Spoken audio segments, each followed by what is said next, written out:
The father no longer spoke. Sitting in the same old armchair, he just stared blankly at the wall as if time had frozen there. The son was in the same room only a few feet away, yet it felt like two strangers sharing a silent space. There were no exchanges, no words, no glances, only an empty presence. And it was only when the old man passed, quietly, without farewells, that the son finally understood. The worst kind of silence isn't death. It's the one that grows inside a home, when someone is physically present but emotionally gone. Have you ever been close to someone, and yet felt completely distant? He was always there. On the living room couch, in the next room, sometimes in the kitchen with his phone in hand. But despite all that physical presence, there was something no one could see, the emotional absence. There were no exchanged glances, no simple questions like, "Are you okay? How was your day? Want to talk for a bit?" Words lived far away. Silence was constant. And time, that relentless force, only widened the gap between two worlds living under the same roof. The father watched silently as his son moved through life. He tried to smile faintly, tried to spark a conversation subtly, but was ignored, not out of cruelty, just distraction. Distraction from someone who believes there will always be a tomorrow. The son's presence felt like a shadow of what could have been. He was there but he didn't touch, didn't connect. It was like living next to a ghost, someone who walks through the house, answers with a "be right back, I'm busy, not now," but is never truly there. What hurts isn't the physical absence. It's feeling like love has become routine, and connection has become silence. He didn't ask for much. He was never demanding. He didn't need expensive gifts or grand gestures. What he wanted was simple presence. A moment of attention, a conversation without rush, a genuine hug at the end of the day. But that never came. The son rushed through the living room, eyes glued to his phone or the TV, as if his father was just another piece of furniture in the house. Still silent, forgotten. The father, however, kept waiting. Always with that hopeful look. He'd glance at the clock, pretend to tidy something just to see if his son would notice, invent reasons to start a conversation. "Did you see the game last night? How's the food today, huh? Do you know who called?" But nothing seemed enough to break the invisible barrier between them. Day after day the father grew quiet. Not because he wanted to, but because he understood his words were falling into emptiness. And yet, deep down he kept waiting. Waiting for his son to remember he was still there. Waiting for that distracted gaze to turn to him once more, with the love it used to have. The cruelest kind of loneliness is when it happens surrounded by people. And the father was surrounded, but completely alone. The son always thought he would have time to say everything he wanted. That someday in a quiet conversation he could share stories, ask for advice, and thank his father for everything he had done. But life, with its rush and endless commitments, kept pushing those words to a later. "I'll talk tomorrow. We'll chat later. Not now." Phrases that sound innocent, but little by little, they build an invisible wall between them. Words stuck in the throat, in the mind, and in the heart, words that were never spoken. Over time that silence between them grew heavier. The father felt that absence not just in his son's eyes, but in the sound of conversations that never happened. And when he realized the moment to speak had already passed, it was too late to turn back. The regret, silent and sharp, became a constant companion. Because, in the end, what hurts the most is not the silence itself, but what it hides, all the things that could have been said but weren't. In the house, there were many sounds. The television playing in the living room, footsteps echoing down the hallway, the constant buzzing of the son's cell phone in his hand, the doorbell ringing now and then. It seemed like a place full of life, busy and in motion. But what truly filled that space was the loudest silence of all, the silence of emotional absence. It was a silence so heavy it became almost tangible, like a dark cloud hovering over every room. A silence that screamed, even without making a sound, because it spoke of distances words could never reach.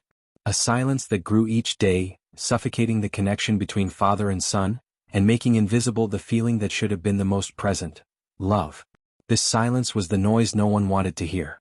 The sound of loneliness inside the very home.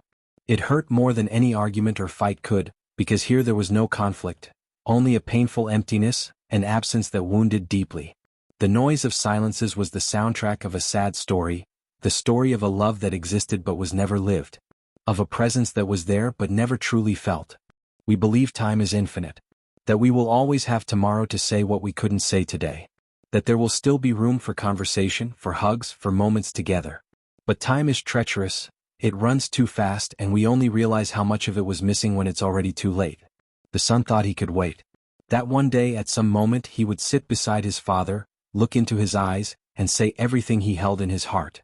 But time doesn't wait. It passes, taking with it missed opportunities, words left unsaid, conversations postponed to "I'll say it later." And now, with his father gone, the son faces the cruel truth that tomorrow he always believed would come, never did. What remains is the pain of regret, the bitter reminder that time is a limited resource, and often life's greatest illusion is thinking we have plenty of it. Is there someone you need to connect with but are putting it off? What would you do if you knew there was no more time? Write your thoughts in the comments. Share your story. Maybe this is the moment to change. It's not always the grand gestures that define a relationship. Often what truly stays in the heart are the little things. A kind look, a carefully made cup of coffee, a comforting word at the right moment. Simple things, but they show presence, attention, and love. However, between the father and son, those small things were fading away. Not because they didn't want to, but because routine, fatigue, and distraction were building an invisible wall, pushing them further and further apart. The father fondly remembered the times when his son was still a child, when a hug was met with a smile, when a good night was a ritual that brought peace to both. Now those moments seem distant, almost like memories from another life. And this is where the greatest sadness lies, knowing that it's these little things that build true love, and that their absence can slowly destroy a relationship, almost without us realizing it. Indifference is one of the most silent and cruel forms of abandonment. It's not the lack of words but the lack of interest that weighs on the heart. It's looking at someone without truly seeing them. It's sharing the same space but not sharing life. It's being beside someone yet being far away. In the relationship between father and son, this indifference created a distance impossible to ignore. The father tried in every way to bring his son closer, with gestures, smiles, attempts at conversation. But it was like speaking to the wind. The response came in the form of distraction, hurry, or simply silence. This indifference hurt more than any argument or fight, because it was invisible, constant, and merciless. It created a wound no one could see, but that grew day by day. If you're watching and feel like you've lived something similar or know someone in this situation, leave your like now. This small gesture could be the first step toward changing this story, to show that you care, that you're not alone. It's ironic how, even surrounded by people, we can feel the deepest loneliness. In that house full of voices, laughter, and everyday sounds, the father was alone. Not because there was no one there, but because no one truly saw him. It was loneliness in the crowd, being present yet invisible. The son, caught up in his routine, work, friends, and social life, didn't notice the emptiness growing inside his father. He didn't realize that the silence between them was more than just a lack of words. It was an absence of connection, feeling, and care. This loneliness hurts in a way that can't be explained because it eats away from the inside out. It creates a distance that not even physical closeness can fill. It's the kind of loneliness that slowly kills, quietly, without warning. And what remains afterward are painful memories and the question that never wants to be silenced: how could this have been allowed to happen? After the father passed away, the son was overwhelmed by a crushing guilt. That silent feeling that never gives a break, eating away at his chest with every thought. He wondered how he hadn't noticed the signs, how he let the silence grow so much, how he failed to be truly present. The guilt became a constant companion, appearing at the most unexpected moments, upon waking, before sleeping, during daily tasks. It brought back memories of conversations that never happened, hugs left unshared, times when the phone rang and he didn't answer. But this guilt, though painful, also carries a valuable lesson. An opportunity for reflection for those watching now. Never wait until it's too late to show love, to connect, to truly be present. It's an urgent call for us to look around, appreciate those by our side, and act while there is still time. Despite the pain and guilt, the story doesn't have to end in regret. There is always a chance to start over, to change the course of things, even if the past was marked by distance and silence. For those watching, this is the moment to reflect. How many times can you try to get closer to those you love? How many opportunities are still available to build true bonds? Love has this incredible power. It can heal wounds, break down walls, and transform lives, even when everything seems lost. No matter what has happened, what matters is what you do from now on. A word, a gesture, a dedicated moment can be the beginning of a new story, lighter, more genuine, and full of connection. That chance is in your hands. You just have to want it. In the end, what truly matters is not the material things we leave behind, but the legacy of love we build throughout our lives.